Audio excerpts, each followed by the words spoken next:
Usually when piano teachers talk about piano technique, they refer to things like technique books like Hanon, or also practicing scales and arpeggios. Now I think there's one other technique that you can practice that will really help you, especially if you're a gigging musician and play a lot out of lead sheets. And this is practicing chords with inversions. This way you're practicing not only the root chords, but also becoming familiar with all their inversions, so that you'll have something like this where I play root chords, a really popular progression, but I could change it into using inversions.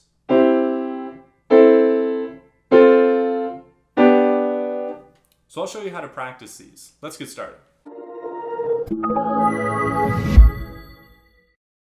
So there's going to be a couple of things to focus on while practicing broken octave chords. The first is the quality of the chord, or like whether it's major, minor, a seventh chord, something like that. The next would be whether you're playing it blocked, where you're playing all the notes at once, or broken, where you're playing them separately. And the final thing, probably the most important thing, is your fingering.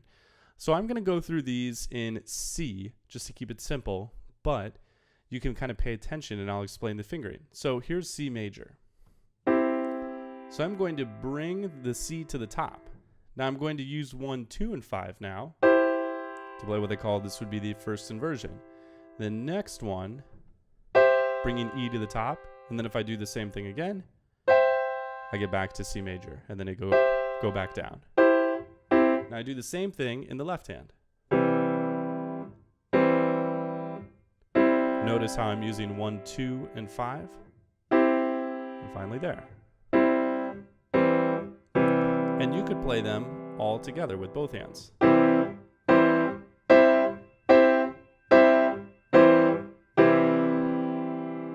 You could also do it in minor.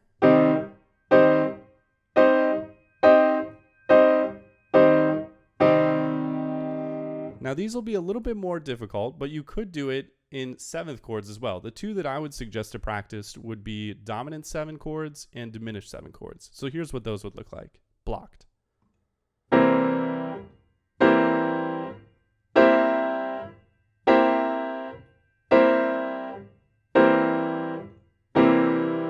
Then diminished.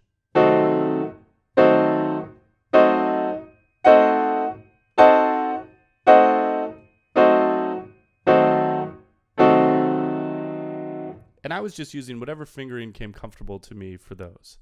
And you might use a different fingering, although usually the ones that I was using tend to be the most commonly used. Now, once you've mastered the blocked chords, you could also add on an octave to them. I will show that in the key of C major. So not just playing C, E, and G, but playing C, E, G, and C. And then doing the same thing. Bring the E to the top.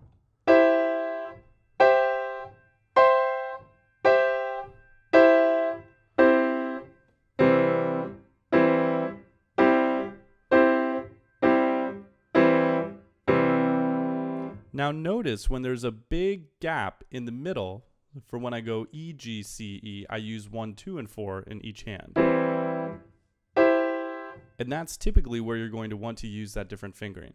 So those are all examples of blocked. Now you could also practice them broken. So first try it without the full octave.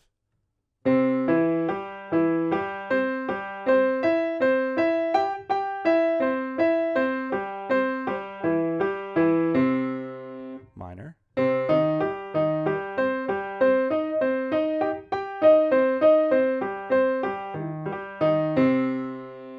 Then you could do dominant 7 or diminished 7.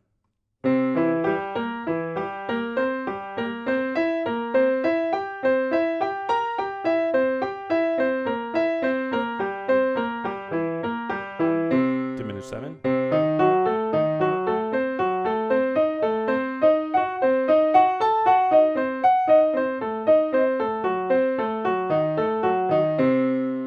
Now when you get to broken, I would actually recommend that you do them all with octaves as well to get more used to fingering and playing them more fluently.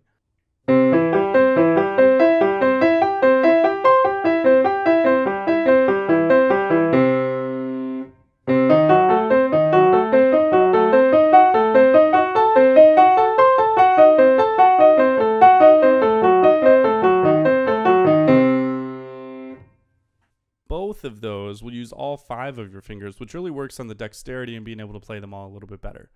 So those would be the examples that I would follow.